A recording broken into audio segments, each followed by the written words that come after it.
Boa tarde, eu sou a professora Magna, trabalho no CEPMG Gabriel Issa. Estou aqui hoje para falar um pouquinho para vocês sobre o pensamento filosófico de René Descartes. Então, vamos começar a nossa fala falando um pouquinho sobre a filosofia moderna. Descartes ele foi o pai da filosofia moderna, né? Ele é considerado o pai do racionalismo moderno. Como nós já falamos na aula passada, já fizemos uma boa introdução sobre o pensamento moderno, né? Que se deu a partir do iluminismo, do racionalismo, a partir do século XVIII, teve o seu auge no século XVIII, tá? Com o grande avanço da razão. René Descartes, então, foi um filósofo francês, nasceu no ano 1596, morreu no ano 1650, conhecido também como Cartésio. É isso mesmo, gente, é aquele Cartésio da matemática, do plano cartesiano, das coordenadas cartesianas. Bom, as grandes contribuições desse filósofo, então, foram na matemática, geometria e álgebra. Seus estudos, então, a geometria analítica e as coordenadas cartesianas, como nós já falamos, né? É, criticou a educação recebida pelos jesuítas. Ele foi, durante muito tempo, educado pelos padres jesuítas. No entanto, ele criticou essa educação e resolveu estudar a ciência por conta própria. Foi aí então que Descartes separa totalmente a razão da fé. Gente, uma característica muito importante nesse período é exatamente isso que nós acabamos de dizer. A razão e a fé, elas vão estar agora, em todo o período da filosofia moderna, separadas, né? Inclusive, eles criticam muito a filosofia medieval, a filosofia cristã, pela tentativa de unir a razão e a fé na questão do conhecimento. Bom, sobre o conhecimento, é muito importante a gente saber que Descartes fundou, como eu já disse, o racionalismo. Vamos tentar entender um pouquinho o que Descartes fez, o que antecedeu essa corrente tão marcante na modernidade, o racionalismo. Então, primeira coisa, ele estabeleceu uma dúvida metódica. O que significa essa dúvida metódica? Descartes colocou em dúvida todos os conhecimentos adquiridos até o momento, até então. Quais conhecimentos são esses? Conhecimento, principalmente os conhecimentos oriundos da filosofia cristã, né? Então, ele coloca tudo em dúvida. Quais são os argumentos utilizados para Descartes para colocar os conhecimentos adquiridos em dúvida? Por exemplo, ele vai criticar Aristóteles e Tomás de Aquino, dizendo que os sentidos podem nos enganar. Quem me garante que não é um sonho? Quem me garante que não é a realidade ou o sonho que eu estou vivendo agora, né? Então, ele vai dizer que os sentidos não nos enganam. Nós não podemos confiar nos sentidos, tá bom? Então, o propósito de Descartes é exatamente encontrar um método que seja seguro, que vai conduzi-lo à verdade. Então, duvidando de tudo, ele busca por um método que seja seguro e que vai conduzi-los à verdade indubitável, tá? Aquilo que não deixa dúvida. Então, Descartes vai estabelecer 4 regras muito importantes no seu processo de conhecimento. Primeiro, a evidência, a análise, ordem e enumeração. Evidência, análise, ordem e enumeração.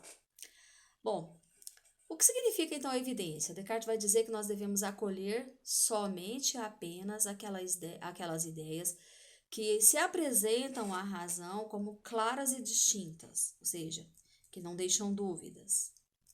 Depois, análise. Devemos resolver as dificuldades por parte, né? Após dividi-las em parcelas menores. Então, começar pelas menores partes para as maiores. Seria um método muito eficaz para analisar e chegar à verdade.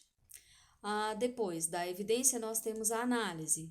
Resolver as dificuldades por parte após dividi-las em. Desculpe, gente. Evidência: acolher apenas as ideias que são claras e distintas. A análise: resolver as dificuldades por parte após dividi-las. E terceiro, a ordem: conduzir o pensamento dos objetos mais simples para os mais complexos. Então, vai dizer, facilita o entendimento, facilita chegar à verdade dessa forma. E por último, ele vai falar da enumeração, que significa fazer revisões gerais sempre que for necessária. Fazer revisões gerais para se certificar de que nada foi omitido. Bom, visto isso, Descartes chega, então, após essas regras do pensamento, após duvidar de tudo, ele chega à sua grande, famosa frase, o penso, logo existo, tão falado aí na modernidade, o penso, logo existo.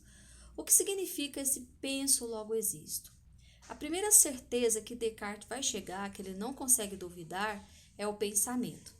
Ele vai dizer, se eu estou duvidando de tudo, é porque eu estou pensando, então não posso negar que o pensamento existe. Então, para ele, na filosofia cartesiana, quem vem primeiro? O pensamento, tá? O pensamento é o cogito, ou seja, eu penso primeiro, isso ele não duvida. Bom, como consequência do pensamento vem a existência, né? Então, se eu estou pensando, é porque eu existo. Aí logo, penso, logo existo, né? Se eu estou pensando, é porque eu existo. Então, a existência é uma consequência do pensamento, significa que o pensamento vem antes. E agora? Tudo que existe neste mundo deve necessariamente passar pelo crivo do pensamento antes de existir, pelo crivo da razão. Aí que Descartes vai falar sobre a coisa em si e a coisa extensa. O que seria a coisa em si? A coisa em si é a ideia inata, ou seja, aquela ideia que sempre existiu na razão, tá? Que já nasce em nós. É assim, dessa forma, todas as ideias vão passar pelo pensamento. Então, ao contrário do mundo das ideias de Platão, Descartes vai dizer: o mundo das ideias agora é o pensamento. As ideias nascem, brotam no pensamento. Lá elas são uma coisa em si. Como que fica a relação, então, das ideias no pensamento com as coisas no mundo, né? Como essas ideias vão se materializar no mundo, então, visível, no mundo sensível, que a gente pode ver e tocar através dos sentidos? Então, Descartes vai dizer o seguinte: a coisa em si se estende e se materializa no mundo. Então, é a coisa extensa. Essa caneta, por exemplo, ela é a coisa extensa no mundo, ou seja, era a coisa em si, a ideia, o conceito intelectual, que se estendeu e se materializou na caneta, tá? E assim, ele vai poder aplicar a ideia de caneta para todas as outras canetas diferentes, ou seja, a ideia do objeto vai ser aplicada para todos da mesma espécie. Assim as coisas vão se estendendo ao mundo, né? Bom, dessa forma, então, Descartes consegue racionalizar tudo. E tudo que existe deve necessariamente passar pelo crivo da razão e pelo crivo do pensamento, certo? Por isso, racionalista, o pai do racionalismo. Nada pelos sentidos, nada pela experiência.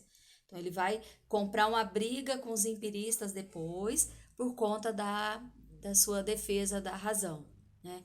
Vai defender que as ideias nasceram na razão, enquanto os empiristas defendem que a ideia nasceu com a experiência. Uma pergunta importante: como fica então a existência de Deus para Descartes? Ele existe? Ele não existe? Ele vai dizer: Deus também é uma ideia da razão. Deus também é uma ideia inata. Ora, se Deus é uma ideia inata e as pessoas, os seres humanos, são diferentes, logo elas poderão, cada uma, ter uma ideia diferente de Deus. Ou seja, elas poderão criar Deus de acordo com a sua necessidade. Então, nesse caso, a ideia de Deus passa a ser relativa, né?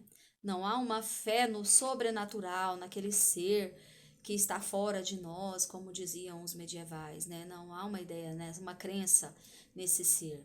Mas a crença é no Deus que está dentro da razão, na própria razão, e o homem cria esse Deus de acordo com a sua conveniência.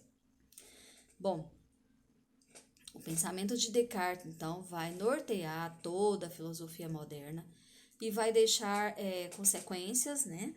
E também vai servir de inspiração para muitos filósofos que virão depois, inclusive o Spinoza, que também é um racionalista, nós veremos nas próximas aulas. Espero que tenha contribuído com vocês de alguma maneira, muito obrigada. e, se Deus quiser, em breve a gente se vê.